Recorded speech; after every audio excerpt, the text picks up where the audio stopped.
The K, Chapter 6. In the early morning, I knew it was early because the air was still cool and there was dampness on the boards of the raft.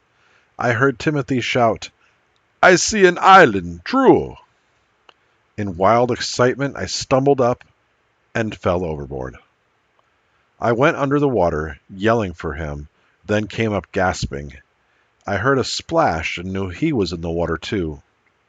Something slapped against my leg, and I thought it was Timothy. I knew how to swim, but didn't know which way to go, so I was treading water. Then I heard Timothy's frightened roar, "Sharks!" and he was thrashing about near me.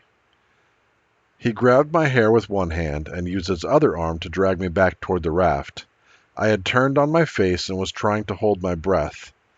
Then I felt my body being thrown, and I was back on the boards of the raft, gasping for air. I knew that Timothy was still in the water because I could hear splashing and cursing. The raft tilted down suddenly on one side. Timothy was back aboard. Panting, he bent over me. He yelled, "Damn fool, man! I told you about the shark!" I knew Timothy was in a rage.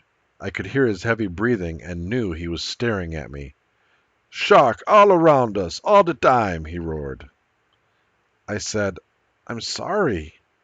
Timothy said, "On this raft you crawl, young boss. You hear me?"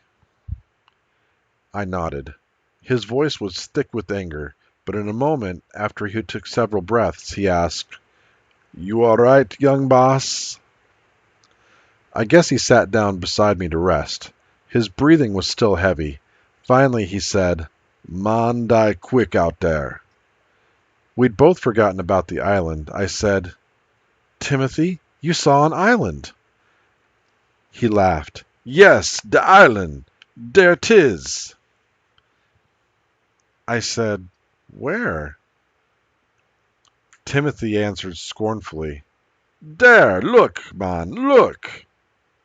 Angrily I said to him, "I can't see." He kept forgetting that.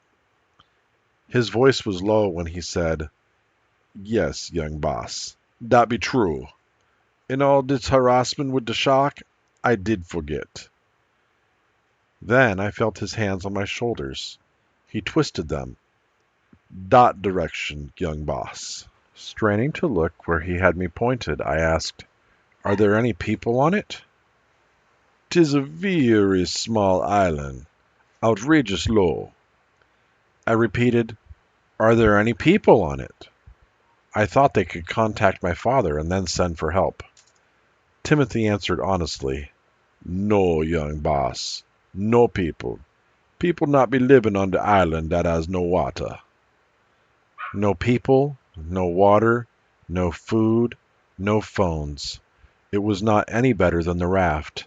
In fact, it might be worse. "How far away are we?" "About 2 mile," Timothy said. "Maybe we should stay on the raft. A schooner will see us, or an airplane."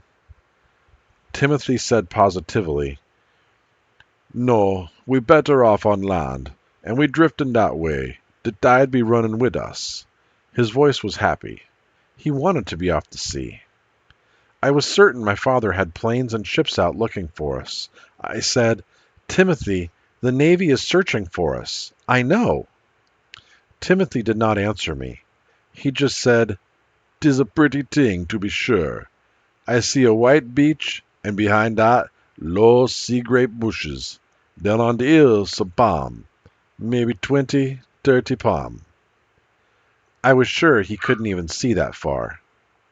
I said, "Timothy, wouldn't it be better if we stayed on the raft and found a big island with people on it?"